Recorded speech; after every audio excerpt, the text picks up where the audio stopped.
ഒരു കഥ കേൾക്കാം. ചേട്ടത്തിപ്രാവും അനിയത്തിപ്രാവും.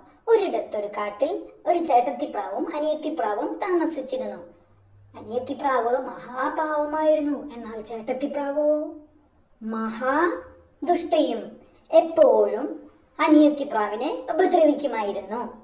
അങ്ങനെ ഒരു ദിവസം അവർ രണ്ടുപേരും കാട്ടിലേക്ക് ഭക്ഷണം തേടി പോയി. അവർക്ക് കുറേയധികം പയർമണികൾ കിട്ടി. അതുകൊണ്ട് അവർ വീട്ടിലേക്ക് തിരിച്ചു പറന്നു. വീട്ടിലെത്തിയപ്പോൾ ചേട്ടത്തിപ്രാവ് അനിയത്തിപ്രാവിനോട് പറഞ്ഞു, നീ ഇതെല്ലാം വറുത്തു വെക്കണം. വറുത്തു വെച്ചിട്ട് അതിൽ നിന്ന് ഒരു മണി പോലും തിന്നുപോകരുത്. ഞാൻ അളന്നു നോക്കും. അങ്ങനെ പറഞ്ഞ് ചേട്ടത്തിപ്രാവ് തിരിച്ച് കാട്ടിലേക്ക് പറന്നുപോയി.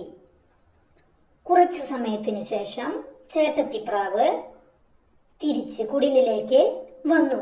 എന്നിട്ട് അനിയത്തിപ്രാവിനോട് ചോദിച്ചു, നീ പയർമണികളെല്ലാം വറുത്തു വെച്ചോ? അനിയത്തിപ്രാവ് സമ്മതിച്ചു. എന്നിട്ട് ചേട്ടത്തിക്ക് പയർമണികൾ കാണിച്ചു കൊടുത്തു.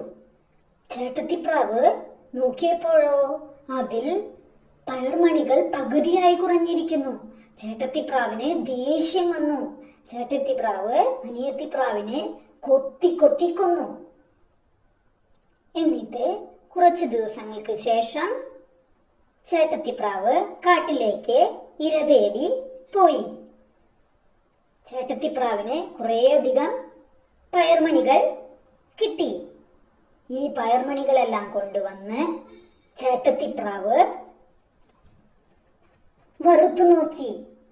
വറുത്തു നോക്കിയപ്പോഴോ പയർമണികൾ പകുതിയായി കുറഞ്ഞിരിക്കുന്നു. ചേട്ടത്തിപ്രാവിന് കാര്യം മനസ്സിലായി. അതിനാകെ വിഷമമായി. ഞാൻ സത്യമറിയാതെ എൻ്റെ അനിയത്തിപ്രാവിനെ കൊന്നു. ഇതിൽ നിന്ന് നമ്മൾ പഠിക്കുന്ന ഗുണപാഠം എന്താണ്? സത്യമറിയാതെ നമ്മൾ ആരെയും ഉപദ്രവിക്കാൻ പാടുള്ളതല്ല.